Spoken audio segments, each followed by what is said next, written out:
let's take a couple good deep breaths, though, as we go into the Merabh. And I'm going to start it as a story.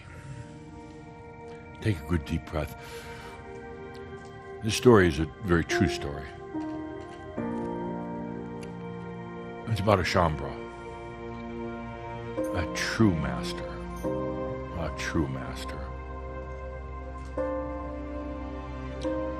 She was like so many of you.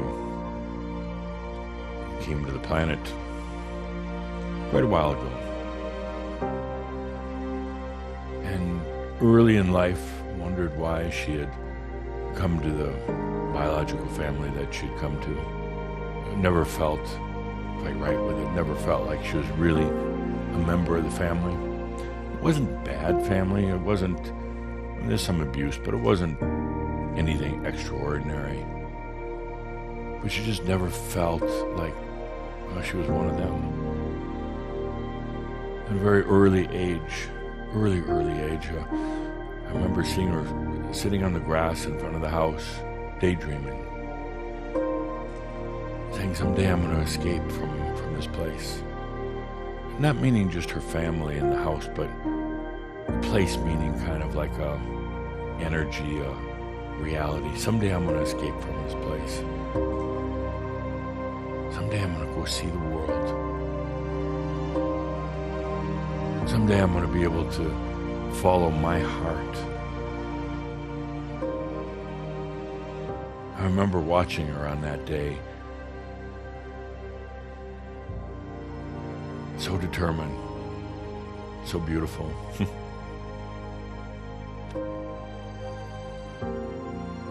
She wasn't a great student at all. Didn't care that much for school. And it was interesting because while she was so good with people, she didn't have a lot of friends, didn't want a lot of friends. I found it was important to take plenty of time to herself. She was attractive, and the boys kind of chased after her, but you know, she had some built-in thing, this kind of, I guess you call it a safety net, not to get too involved in relationships, because she knew ultimately where she was going. There wasn't room for that. Unfortunately, I guess, but there just wasn't room. She left home at a relatively early age, shortly after high school, and went to college, studied psychology, healthcare.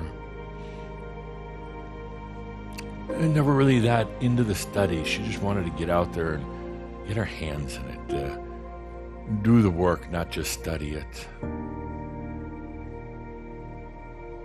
And she eventually got through all the schooling and went out into the job world and was very disappointed that her dreams and her goals, her aspirations for helping other people were being crushed by the system, by bureaucracy, by people's egos and all the things that, you know, happen once you get into the real world, as they call it, which really isn't the real world. And she got married along the way, but the relationship was okay, but just okay. And she never really put herself totally into it. She kind of felt bad about that, but she couldn't help it. She just couldn't totally immerse into it. She couldn't let her own soul go that deep into another person. She loved to travel. She could not stay in one place at one time for anything. She found herself driving around. Her car was probably the most important thing to her of anything, whatever car she happened to have, her car, because that was her freedom. She'd hop in that car and just drive, meet people along the way. She'd take jobs, well, for a period of time, never too long. She'd take jobs as a caregiver. She was an excellent teacher also. but she could never stick with it for a long period of time.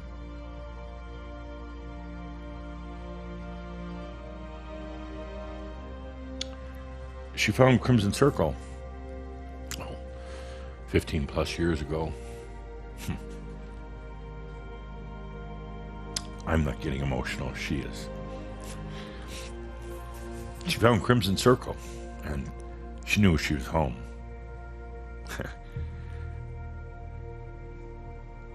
These were her people. The ones that mattered more to her in life than anybody else, any other she'd ever met. She was home. She found herself traveling to the different meetings and workshops. She became a Crimson Circle teacher and then a mentor teacher. It was difficult for her, especially when COVID hit and she had to kind of reduce her travels and reduce being here with Shambra.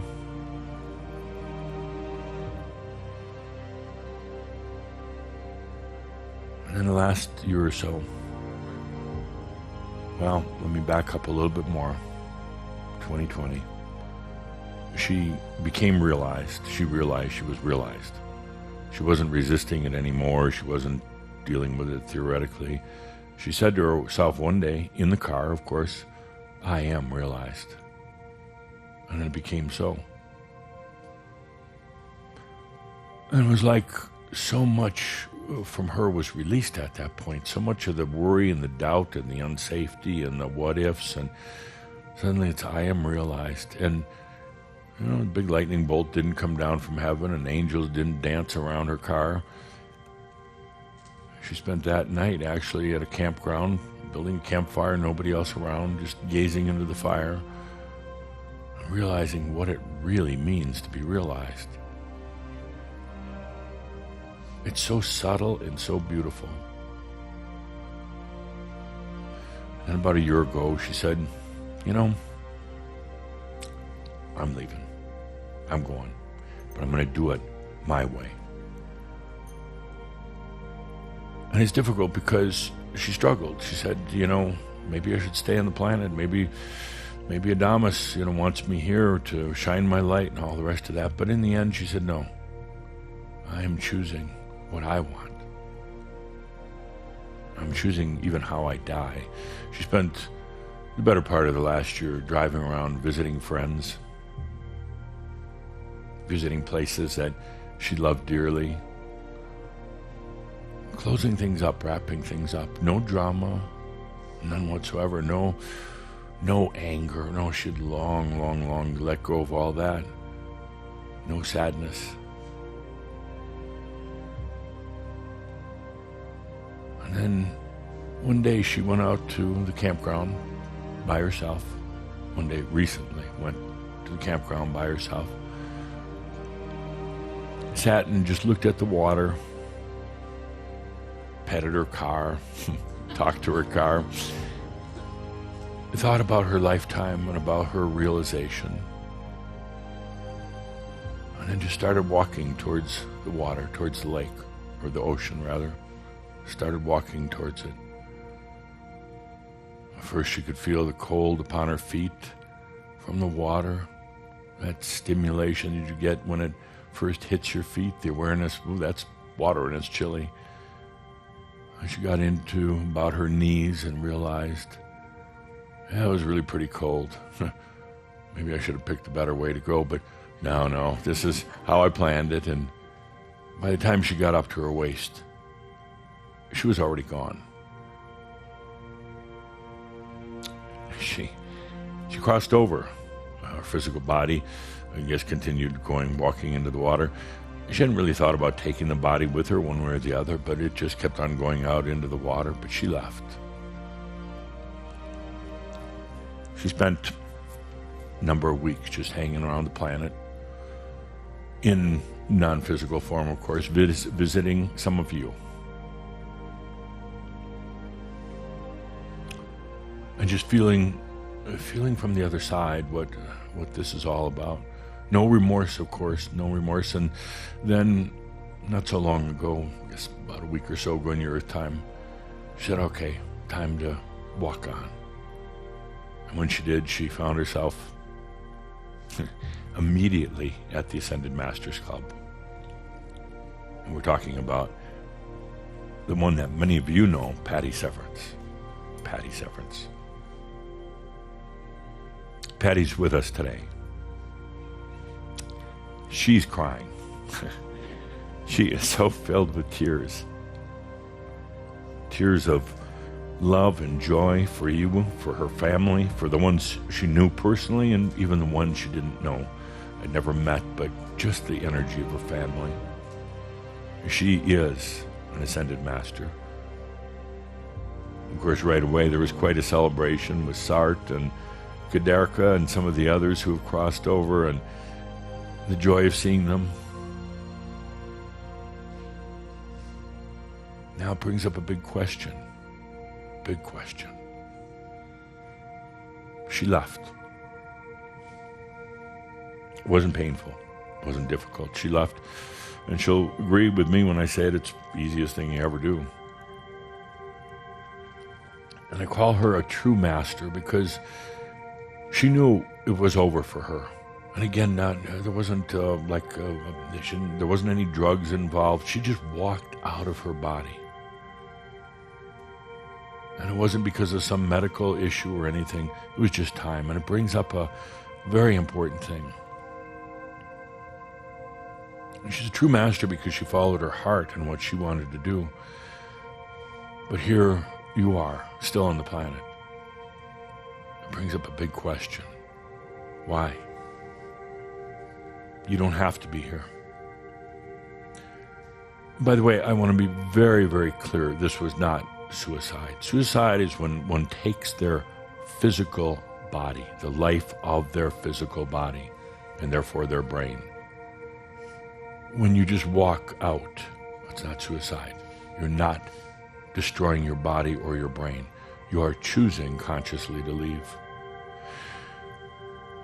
So it brings up such an issue about staying, about going forth. Now, she just didn't have the energy. She said, I've been here, 70 plus years on the planet. I'm tired, I'm done, and I'm happy. And it's fine if the rest of you stay, but now's my time to leave. So she's here today with us, first of all, to send her love and her greetings, but to ask you a very pointed question. Looking into your heart, do you want to stay? She didn't. Looking into your heart, and she's saying now there's no fence sitting on this. There's no, well, maybe not. Do you want to stay? And if you do, it's time to claim your rights as a master. You can't do it without it. It's going to hurt too much. You can't maybe your way into this. If you want to stay, claim your rights. If you don't want to stay, you can walk out. Your spirit really leaves your physical body before it's physically dead. You're gone. It's just kind of on robo mode at that point. It could be days, but it's dead. And she asked that very profound question today. What would you like to do?